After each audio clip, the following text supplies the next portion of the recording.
Kepada Bapak Anies. Bapak Anies ini yang pertama awalnya saya jujur saja itu takut untuk berkonsultasi kepada Bapak Anies. Bahwa beliau ini menurut saya kayak gimana, ternyata bukan perkawinan. Ini terkait pasal 7 pasal 7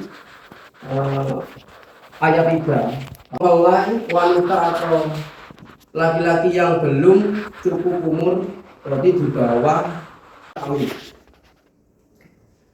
Landasan dalam pembentukan perundang-undangan. Di dalam pembentukan peraturan perundang-undangan mencakup tahapan perencanaan, penyusunan, pembahasan, pengesahan atau penetapan dan perundangan.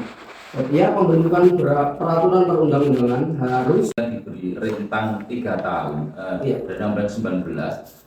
Sebenarnya kalau itu menggunakan parameter 2017-2018, sebenarnya kalau dipanjangkan ini mungkin sama yang saya lihat, mungkin juga sama, karena kan dipanjangkan ya, sehingga kesannya besar ya kan, karena ini tambahnya adalah 3 tahun, mungkin itu yang menjadi besarnya itu mungkin karena itu. Jadi ya karena 2019 ya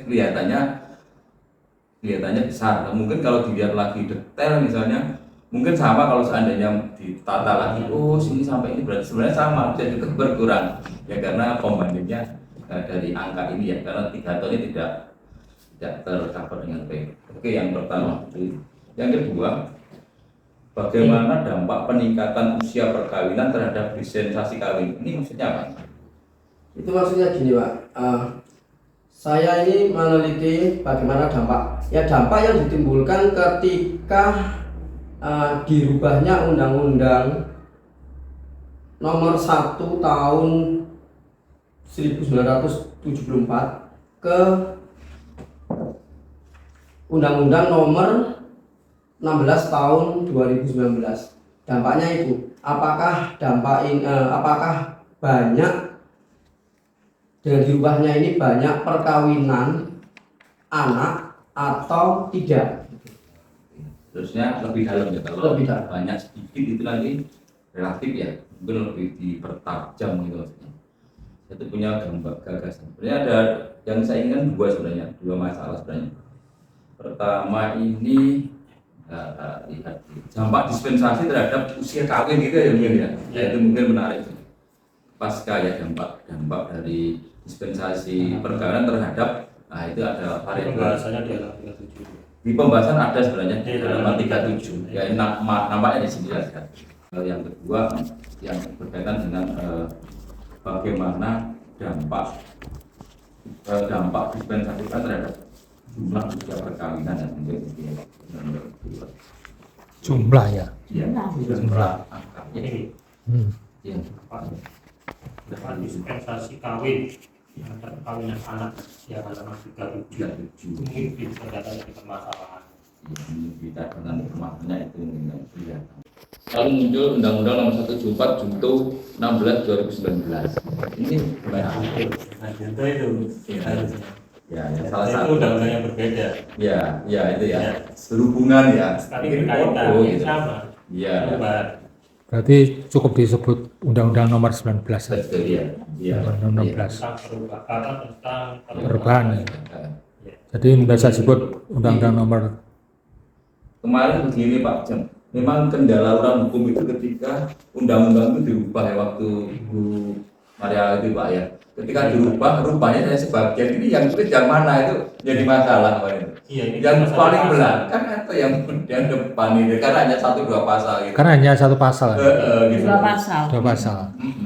Padahal masih berlaku yang sana itu. Betul ya. Itu ya pengakuannya itu loh. Ya, itu kemarin. Kalau di aturan peralihan harusnya muncul Pak. Gitu. Di aturan peralihan di bab 2 itu iya. Selain yang diubah itu maka akan tetap berlaku. Coba nanti di Iya, kalau sudah seperti itu ya apa penyebutannya? Tetap menggunakan Undang-Undang 16 tahun 2019 tentang perubahan atas Undang-Undang Nomor 1 tahun 2004. Oh, di peraturan peralihan tadi. Peralihannya ada yang muncul.